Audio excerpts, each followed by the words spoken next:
Hey everybody, welcome back to the podcast. Today we're sitting down with a brand new guest. Her name is Liz Charlotte Grant. She has written an incredible book called Knock at the Sky, Seeking God in Genesis After Losing Faith in the Bible. And so Liz, welcome to the podcast. I'm excited to talk with you. Thank you, Glenn. I'm so glad to be here. Definitely. So first thing is first, since this is your first time by the show, could you take a few minutes hmm to tell us about yourself? Who are you? What do you do? What's your Starbucks order? Tell us the important things that we have to Mm. know. Well, I'm a third wave coffee snob. Wonderful. So not really Starbucksy if I can Yep. help it, but if I do order at Starbucks, like in an airport or something, doesn't that If I sound have so to, snobby? the I'm like, if last I thing I have have to do. to, if I just like have to have a shot of caffeine into my veins, Right. I probably will do like a coconut milk latte. Oh, there you go. Okay. That's about it. That's it. But I live in the Denver area, so I come by my snobbery by my location. And I live here with my husband and two kids, and we have 9 chickens in our backyard, Wow. and we we live a pretty quiet life. I mean, it's a lot of driving kids to middle and elementary school, drop offs and pickups. Yep. We have one kid, um, and it seems to be a lot of that. it is a lot of that. Yeah, yeah, yeah. Yep. And as they've gotten a little bit older, it's been sports and those kind of things. So, but Yep. our my major kind of interest, I'm also an author, Mhm. um, and I write in this kind of progressive Christian space, Mhm. whatever that is. I think Right. that's always evolving. Um, but I feel really Depends who lucky you to get ask, to do that right? work. Yeah, Yeah. yeah. I feel really lucky to do that work.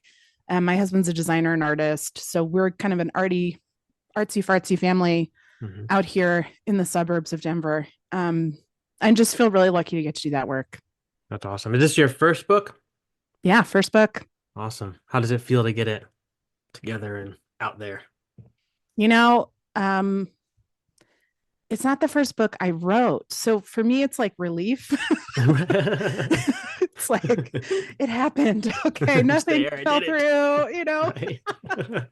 I think anybody who's familiar with publishing, especially Christian publishing, knows that it's a little bit of a dance. I was going Mhm. to say game. It's probably more like a dance where you're kind of or like it's kind of like a poker game. That's what Mhm. that's what I kind of see it as. Like they're like things everybody's bluffing and we're all kind of dancing around each other and trying to figure out what's really going to happen and how it's going to happen.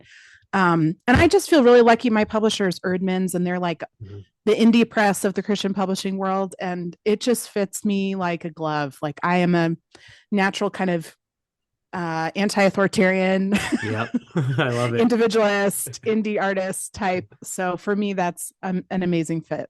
That's awesome. And Barbara Brown Taylor obviously has read the book and she's on the cover. So I mean that's who's that? That's awesome. I again, she's a very generous woman, so Yeah. I That's so appreciate her so much. That's Hmm so good.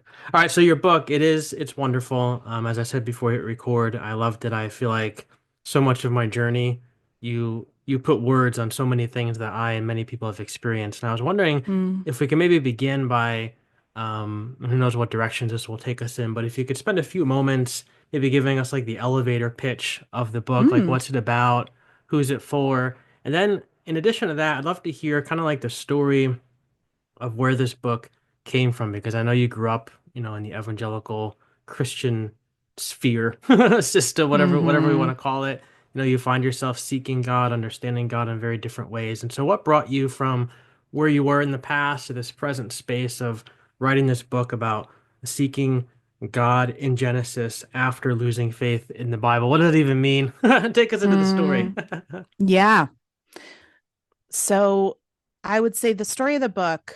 Um, so the one-liner, it's an interdisciplinary commentary on the book of Genesis, and really the first two-thirds. Mhm. So I cover from the cosmos being formed by the voice of God through Jacob wrestling in the dirt with an angel or God or whoever, Mhm. we don't know. Um, and I do that, and I alongside kind of exegesis, like how commentaries normally work, where you're going verse by verse. And, I don't quite go verse by verse. I stick with stories and the stories that interested me most.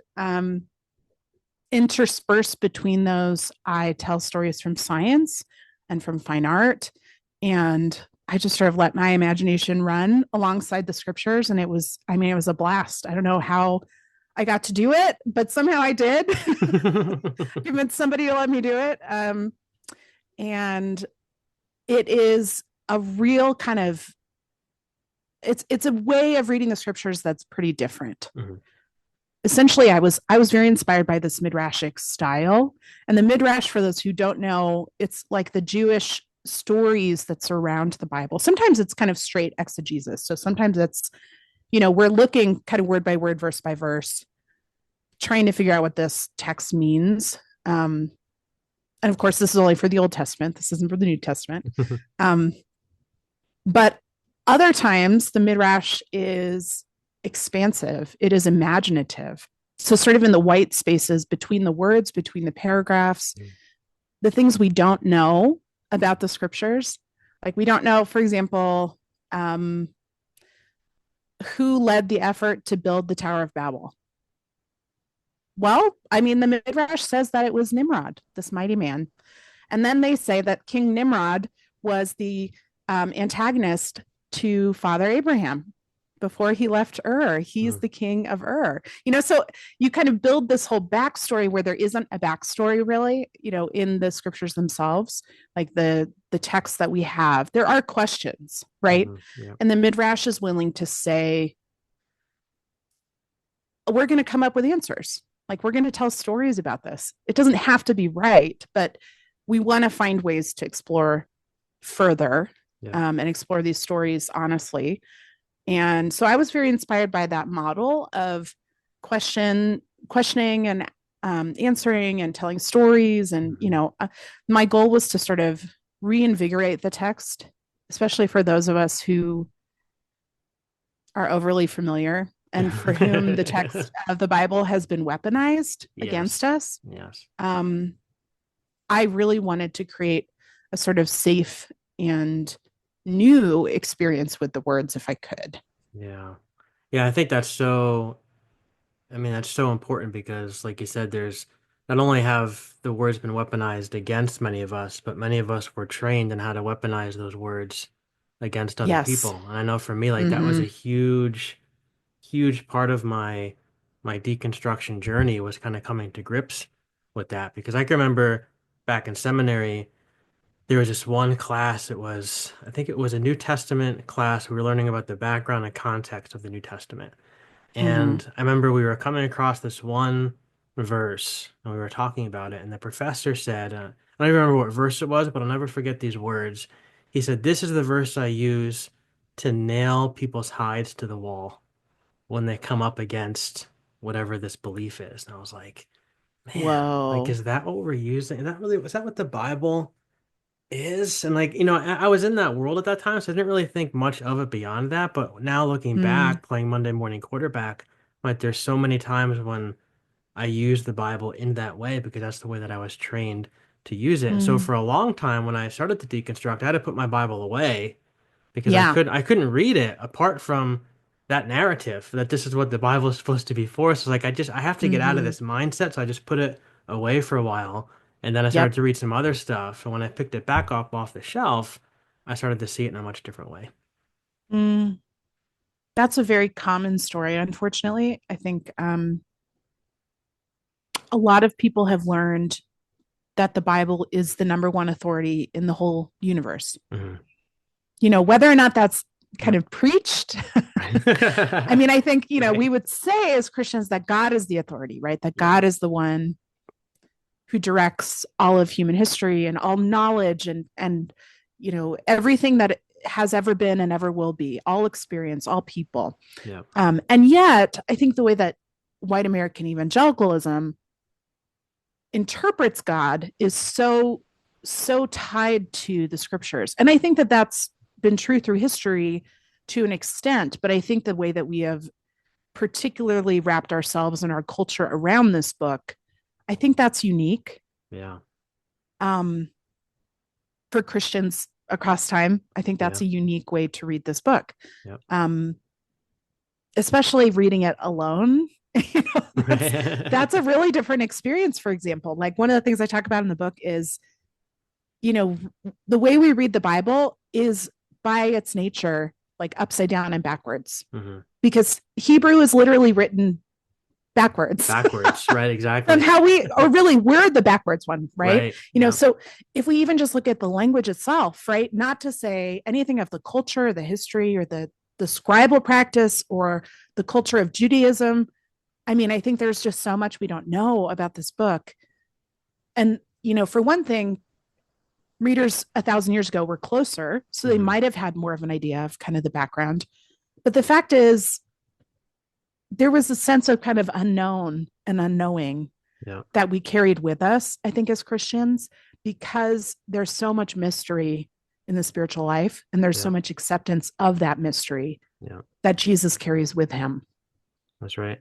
Yeah, I remember when like you said, like I always assumed that this way of understanding the Christian faith was the way to understand it. Like this is I was taught, even in seminary, like this is the what, God handed down to the apostles, and they handed it down to the next people and the next people, like this is it. And there were these other ways of thinking, but they were the heresies and we don't listen to them. And then when I started to expand my reading and read into other places. Like I came across one of the first books I had read was Bart Ehrman's Lost Christianities. And I Mm, remember the plural of Christianities threw me because I'm like, wait, there's more than one? Like, that was just so mind-boggling to me. yeah. But then when you read about how there's all these different ways that people have understood God throughout history and Jesus and the Jesus story, and then you realize that evangelicalism is actually one of the newer ways of understanding things. Mhm. It's mind-boggling, but at the same time gives you, I think for me, so much freedom because I'm like, oh, my thinking can actually have the freedom to be more expansive than I was taught that it Yeah. could be. I Yeah. think it's humbling Yeah. um, to realize that we're not the center of the story. What do you mean we're not the center? No, Right. that's not us. Right. And I think, that lack of that uncertainty is really destabilizing. Yeah. Yeah. For sure. So I understand it. I understand why people come to the place that they do. hmm I can empathize with that. I just Yeah. think it's not the place to end. Yes. That's right. There's more. There's more. Mhm. All right, so your book, you talked a little bit about kind of what people can expect, but like there's a lot of books out there that are, about the book of Genesis, in particular commentaries, like you said. I think Pete Enns and Jared Baez from the Bible for Normal People have Mhm. their book Yep. out there about Genesis. What can Mhm. people expect to find different in your book versus those in particular? Like I love the way that you've woven art into it because every chapter has this unique piece of art in it. So talk to us a little bit about Mhm. how the differences between your work and other people's work. Mm. Well, first of all, I'm not bold enough to say that I've done something completely unique, hmm or but I would, of course there are I'll say it. fabulous It's very books on unique. Genesis. I'll say it. There you go. It's my podcast. I can say what I want. Oh, thanks. Okay. Um, I will say I am trying to do a very different thing. I'm not hmm a theologian. hmm So, first of all, that's the Me major neither. issue. Yeah. I don't have an Wing it. MDiv. I'm not, you know what I mean? Like I hmm I am a creative writer. That's what I studied, that's what I do. Yeah. And so my way of approaching the text is actually more like a literary critic, hmm because I'm more interested in kind of the thematics of the story, the characters, the psychology of the characters. That's a lot more interesting to me. I think what's so beautiful and wonderful and needed about scholars like Pete Enns, Bible for Normal People, whom I love. hmm Pete actually endorsed the book, and he's a very generous human. Just cannot say enough good things about him. hmm Um, that is so needed for those of us who are coming out of this faith that has to have everything nailed down, right? We have to have everything in boxes. um, and I think that is so necessary. We truly do need people who are actual scholars, Right. unlike myself, to approach the text with a scholarly gaze, and to go, to have the background in languages and culture John Walton is also another scholar whose work is fascinating. He's more evangelical than me, but I still found his work very interesting. Walter Brueggemann also has a commentary on Genesis that's fabulous. Mhm. Um, my hope for this work was to actually give permission to move outside of those circles, Mhm. to say there's a way to engage the scriptures that is not only about figuring out what is right or wrong here. It's not about finding like the one right interpretation based on what we can really know and nail down. Mhm. My goal was to say, what if we tried a totally different way to read the Bible? Like, what if we said, um, the Bible is a beautiful masterwork of ancient art, of ancient literature, one of the most formative works of ancient literature that we have. Mhm. Our ancestors passed this book down to us, copying it by hand, making paper by hand, making writing utensils and ink by hand, Yep. in order that they could over and over copy this and get it to us today so that we would have these words of life. So, whatever we believe about inspiration or historicity, those were not questions I really dealt with that much. Mhm. And a big part of that is I have no idea what to tell you about those things. You know, there, again, folks like Pete, go to him for historicity. You Mhm. know, go to some of these other scholars at institutions. They can tell you those things. Those are important questions that need to be worked out. Mhm. And that's not the only reason to read the Bible. Right. That's right. So for me, it was much more important to say, how do I reckon with these stories that have formed me? Like Mhm. these narratives that have undergirded my life, really. You know, all of us live in narratives and stories, you know, whether we're kind of enacting and reenacting family histories Mhm. in some way. Um, that can look as direct as like family addiction. Mhm. That could also look like, you know, I'm the oldest child in my family, right? And so that has its own kind of story about who I am and who I am in my family of Mhm. origin. Um, so we all enact these stories. I think the fact is, when you have grown up within evangelicalism, you have these stories in your bones.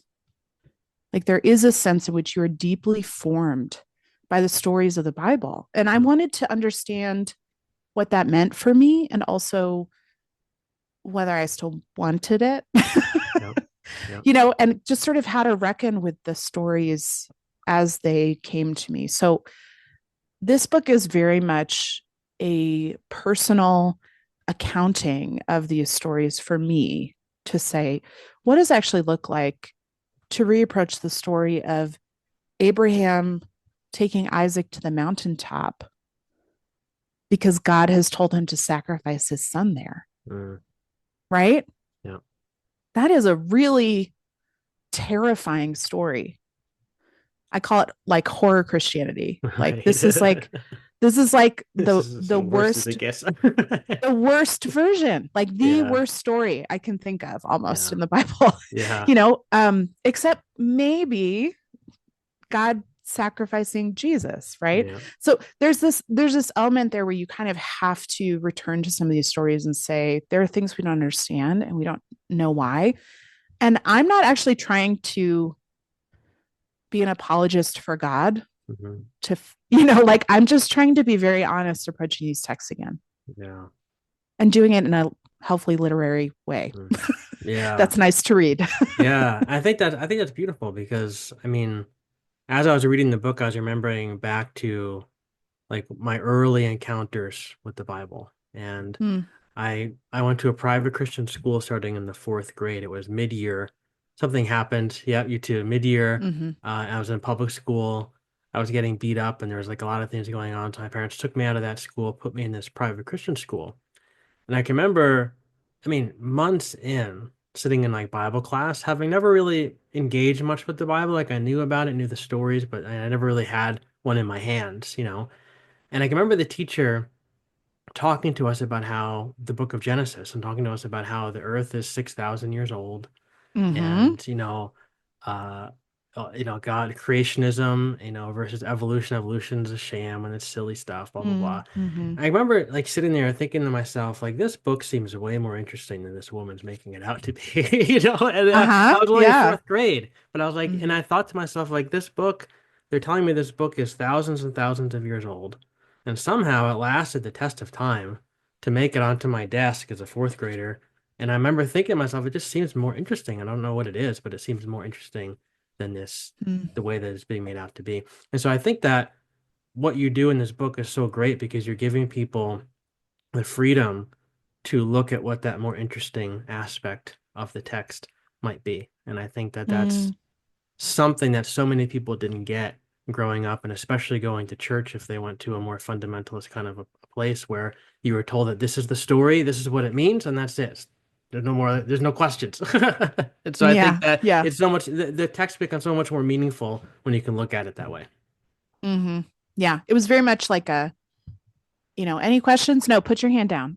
Right. Kind of situation, right? For most of us, where it was like, we learned the stories, but we learned only one voice. We learned Yep. only one side. Yep. Um, One of the things I try to do in this book is to actually bring in scholars who are the voices of scholars who are kind of outside of my culture. Mm-hmm. So I'm very used to reading the dead white guys and their Right. opinions, Same. of the Right. scriptures. Right, Yep. right. I mean, most evangelical universities and seminaries major on those Yep. theologians. Mm-hmm.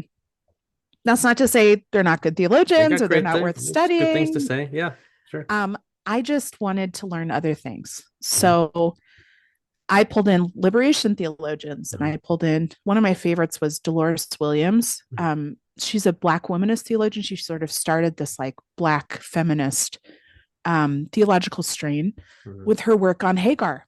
And she writes about Hagar's, the similarities between Hagar and the experience of Black American women in the United States. Mhm. And I found it so deeply moving, especially because the story of Hagar is a doozy. I mean, we don't know quite what to make of it. I didn't. You know, God comes to her in the desert when she runs away the first time after she's been impregnated by the patriarch, Mhm. likely against her will. She's a surrogate. Um, Sarah gives her slave to Abraham. Abraham sleeps with her. She becomes pregnant. Sarah and Hagar are fighting. Mhm. Hagar runs away because Sarah is being so cruel and abusive to her. Yeah. So she's in the desert, pregnant, running away. Theoretically, the rabbis have a theory that she's from Egypt. She was part of one of the children of Pharaoh in his Yeah. harem. Mhm. She's seems to be running south toward Egypt, but we know she's going to die in the desert, right? God appears. This is sort of annunciation. He says, "You yourself will become a matriarch of your own nation. This son of yours will become the patriarch of this nation." Um, and then God tells her to return to Abraham and Sarah, Mhm. to her enslavement. Now, my take on that is God is wrong. Right. Like if I get to say, which my opinion is Yeah. worth about zilch, but if I get to say, I'm saying that's wrong. Slavery is wrong every time. This is what we have learned societally. Praise God for that. We Mhm. do not condone slavery anymore. We might in other ways, and that's a conversation for another time. But Mhm. morally, we have decided slavery is wrong. Sure. Um, the womanist theologians say, and Dolores Williams says, the way for her to find safety right now, to survive, is to go back. Mhm. She will die in the desert. A pregnant body does not find safety in the desert. And so the only way for her life to be saved and to kind of get to the other side of this slavery is for her to return. And I felt very humbled reading that, because as a reader, you want to be able to, like a reader of the Bible in this century, you want to be able to kind of nail things down and say whether it's right or wrong. Mhm. And the fact is, I didn't have the whole story, right? So being able to say, my perspective is not enough to understand this story, Yeah. but I can kind of learn from the story of this woman who has experienced a very different America than I have and has seen what it means for enslaved women to be enslaved, for her to say that Hagar needs to return for her life to be saved. I can accept that, Yeah. you know, Yeah. in a way that I can't accept it from, Augustine or something. Right. Right. I'm like, yeah, okay, well, you are an Egyptian man, you are, or sorry, Ethiopian, I Hmm. believe, right? Hmm. Yep. Um, so you get that, but you have all this male privilege, and also you're a bishop, and also, so like the levels there, or let's say John Calvin, like I'm not going to accept it from John Calvin. I Right. will accept it from Dolores Williams and Yeah. say, there's something I don't understand here, and I want to know what you have to say. So a lot of my time in the scriptures for this project was spent with these other voices, Yeah. really asking them, what do they see in this text that Mm. I need to know? Like what can I learn from them and their experiences, and what it means to be a marginal person? Like, how do these people come to this text? Like, I Yeah. need their perspective Yeah. in order to understand God, in order to understand my world, and especially to understand the Bible. That's right. And so much of my study was focused around these alternative voices, Mm. that wouldn't get studied in seminary, but should be, because Yeah. we need them. We That's need right. them. That's right. And I think that when you do that, I mean, the Bible evolves into something much different than what many of us were taught that it is. And I've been having this conversation with my daughter because she's 7, and she's starting to ask a Mm. lot of questions about all the books on my shelves. And what did you Yeah. used to do, Daddy? So telling her I used Mm. to be a pastor and I used to talk to people about God, Mm. and she's like, well, what is the Bible? So we're talking about different Mm. stories from the Bible I've been telling her at night and stuff. And she said, well, so and so in school said, that there's this place called hell, and that the Bible says that there's this Mm. place called hell. And if the Bible says it, then it must be true, right? I was like, oh boy. So I started to feel my own trauma coming up. So I said, Yeah. I think that the big question becomes, like what is the Bible? And I said everybody believes. Well, so one of the things you're going to encounter in your life is lots of people believe lots of different things about the Bible. And I said one of the things that people believe, and I used to believe this, is that the Bible is it's like a history book where it tells you everything that Mm-hmm. happened and even tells you things that are going to happen in the future. And everything Mm-hmm. it says is exactly the way that it is, exactly the way it happened, and then it will happen. And I Mm-hmm. said, the stories of Jesus, they're exactly things he says, the same exactly things he did, Old Testament, all these different things. I said, that's one way to understand it. I said, but now I'm in this place where I think that, the Bible, I said, you know how many books are in the Bible? She's like, no. I'm like, there's over 60 books in the Bible. It's like they were written by more than 60 different people had their hands in this thing. I said that Mm-hmm. it took over 2, 3, 4, 5,000 years for all these writings to kind of be coming together. And I said, I think that, there's stories that people told about God as they tried to figure out who God is. Like, what does it look like to walk with this God? Who is this God? All these different things. I said, I think that when you look at the stories in that way, all of a sudden they become something very, very different. And so Mm-hmm. as I've been trying to explain that to her, it's been really helping me because now like I'm starting Yeah. to see the Bible in a much different way and give myself the freedom to see it in that way. And I think that that's all perspective that you're bringing in this book. Yeah, Mm-hmm. Yeah. It's the yeah, wisdom of our ancestors passed to us. Just that's right. this beautiful work of art that we That's get right. to page through Yeah. and kind of get a peek into the past. Yeah. And I think like you said, when you then layer on top of that, reading it through the lens of other people, like Mm-hmm. people who, have much different ancestral past than we do, much different lives than we do.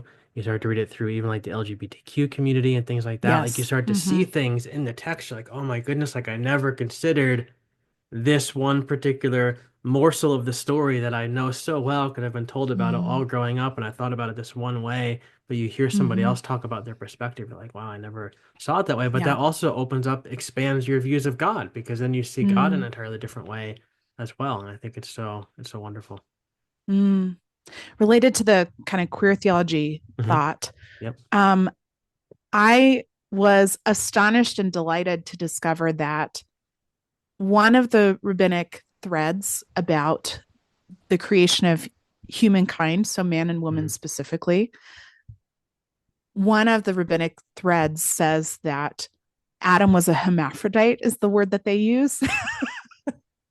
So Adam was intersex. Hmm.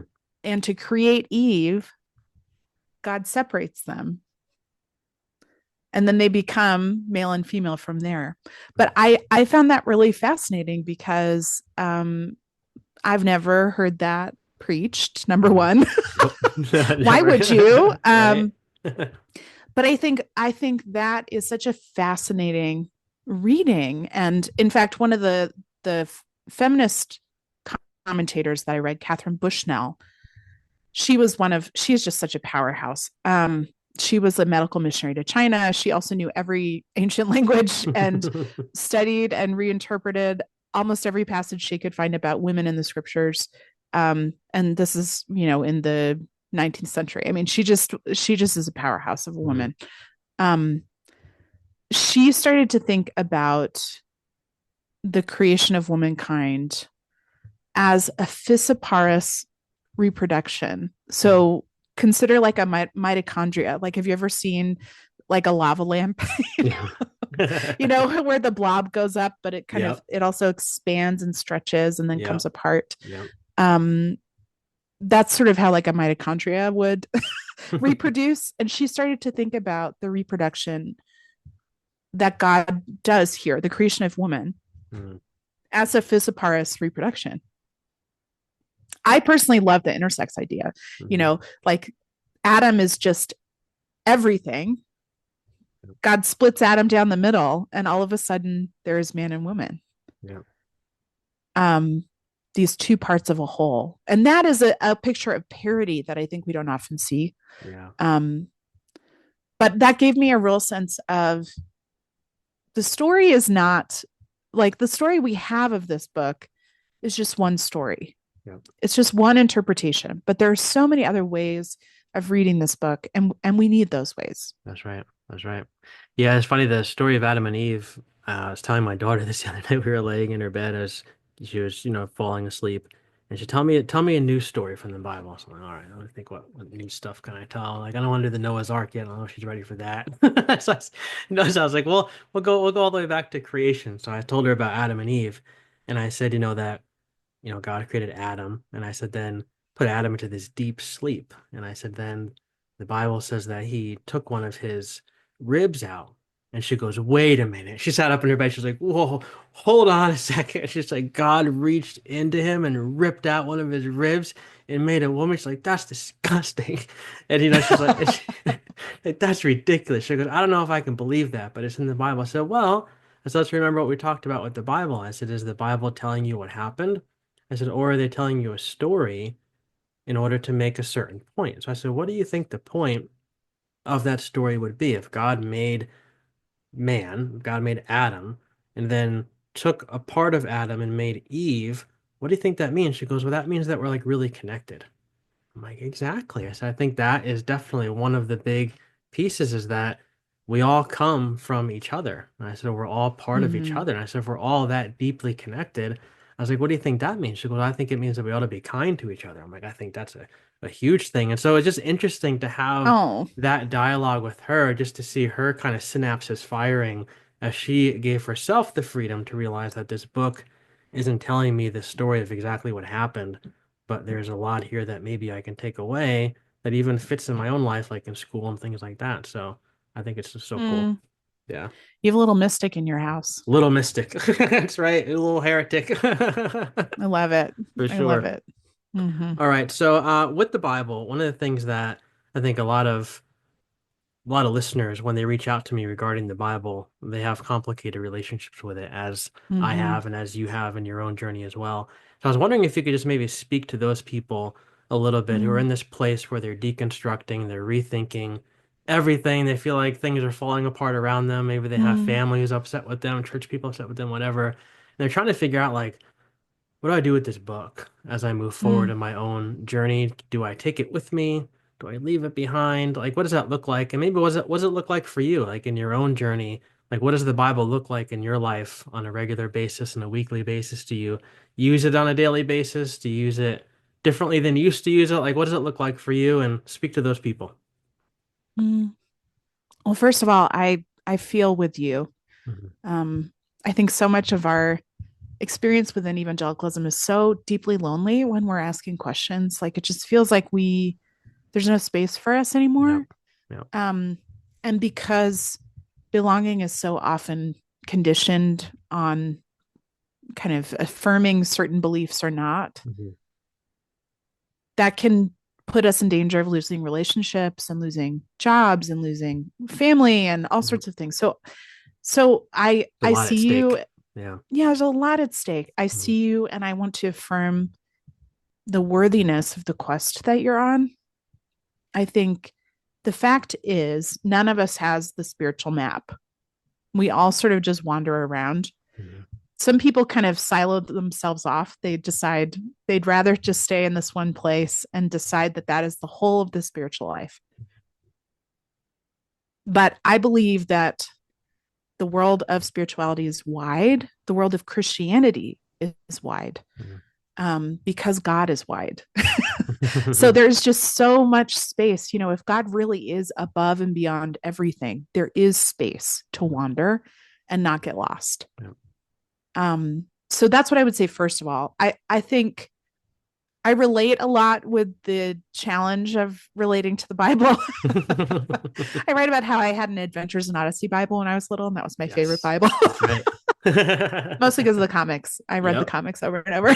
Yep. I had one of those too. Bible part was fine, but like the comics were cooler. Yep. Um, I think, I have had different kind of moments with the Bible where I've needed to be really distant or wanted to re-engage again, Mhm. or I felt really inspired by Dr. Howard Thurman's story about his grandmother. She, after her enslavement, in which she was enslaved in Florida, Mhm. um, after she was freed from slavery, she promised herself she would never again read the epistles because Paul's words were used against her so often Mhm. during her enslavement to say, slaves, submit to your masters, as you do to the Lord. And she just could not ever read those words again. Mhm. And because she understood who she really was, she knew that she was a child of God and that their words were meant to dehumanize her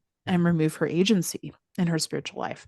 I think one of the things that wandering allows you to do is to take back agency Mhm. and to say, there are parts of the scriptures that really speak to me, that really continue to seem to speak, that seem to have universal messages. And there are parts that seem to be specific to that time and culture and place. And a friend of mine, Zach LaValle, talks about centering and marginalizing certain parts of the scriptures. I think that's what we're always doing as readers because it's an enormous book, right? Yep. It's a very large library of words about God. Mhm. Those words may contain God, but no one can really tell us how. If you ask and drill down, Yep. and nail them to the wall, like no one's going to tell you. They can't tell you exactly how God shows up here. Yep. So I think you actually have more freedom than you think you do Mhm. to approach this text. And I believe that curiosity is the greatest form of reverence that faith can take. I really, really believe that when you ask deeply, that's when God responds. Like this Mhm. book is called Knock at the Sky because I'm taking that command seriously to ask, seek, and knock. And I believe we're allowed to. Like when we are truly seeking God, even if it seems like we're wandering away, we can meet God there. Like we Yeah. can trust God to arrive. Mhm. Um, so I think being able to own your agency and say, I'm allowed to center and marginalize certain texts, even for me to Yeah. make that decision. I also think, just in my own life, the way that I've read the Bible has really dramatically shifted. I don't tend to do personal Bible study anymore. Um, I read alongside other voices like Mhm. mentors in faith, like Dolores S. Williams. They can be alive or dead. They're the great cloud of witnesses that I rely on to read Mhm. this book um, and to make sense out of it. And for me, it's been important to invite in alternative, let's say, alternative in quotes, voices Mhm.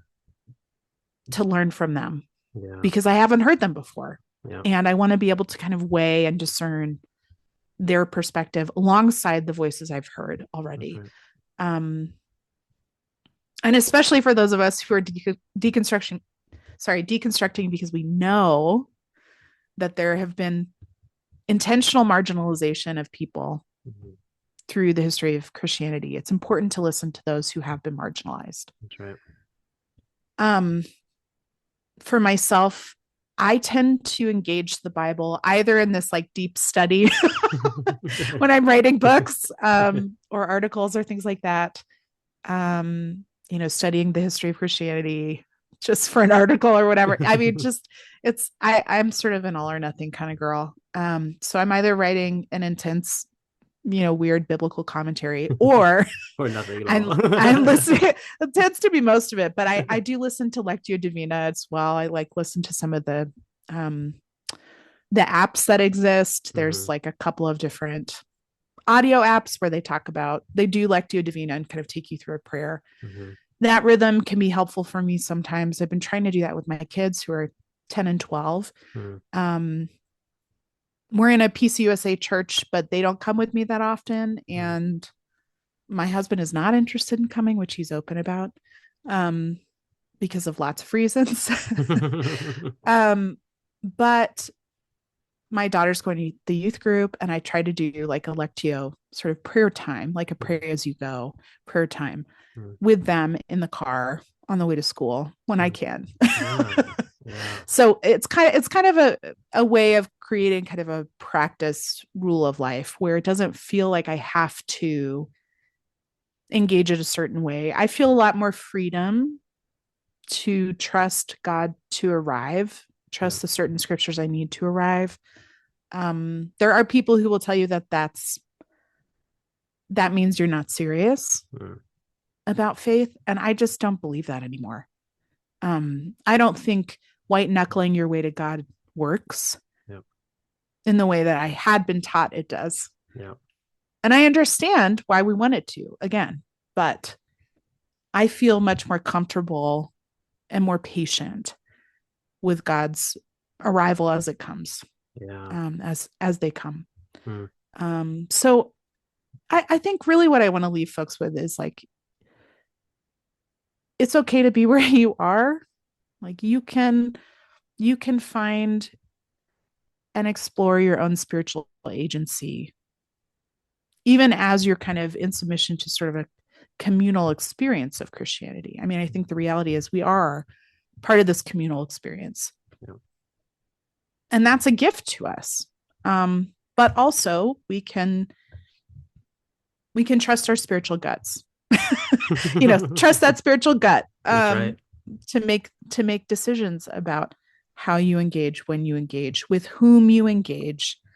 Yep. There are certain people I will not talk about the scriptures with anymore, for example.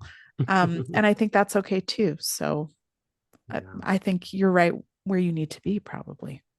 So good. It's the intuitive voice is a huge thing. I think I've been thinking a lot about that lately, just like following the still small whisper inside, because being raised in the world we were in, I mean, you were always taught to look outside of yourself because everybody knew better than you. You got to go to the church because they've got the answers, and the pastors got the answers, and in school it was the professors and the church conferences, and like that's where you go to get the answers because they know God and somehow they know you better than you know you.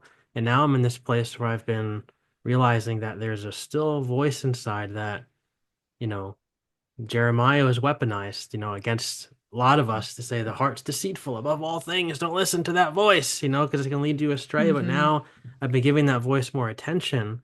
I've been realizing that, wow, like there's a lot of wisdom in there that has always been there, that I really kind of ignored throughout my life. And now that I'm giving it more attention, I'm finding that my journey is expanding and becoming so much more unique. And in particular, like you said, about just trusting that God is over the wandering. If God is everywhere, God is over the wilderness, so to speak. And God, we can entrust to the divine that conversations are going to come up when they need to come up. Especially like, I think with my daughter, like I was so obsessed when she was like a baby about like white knuckling. How am I going to bring up God? What am I going to do if we don't go to church? And I was like panicking, anxiety over this. Yeah. And then finally, I just like, you know what? God is going to come up when God comes up. And now we've been having these beautiful conversations that I don't have to bring up. They just somehow come up on their own.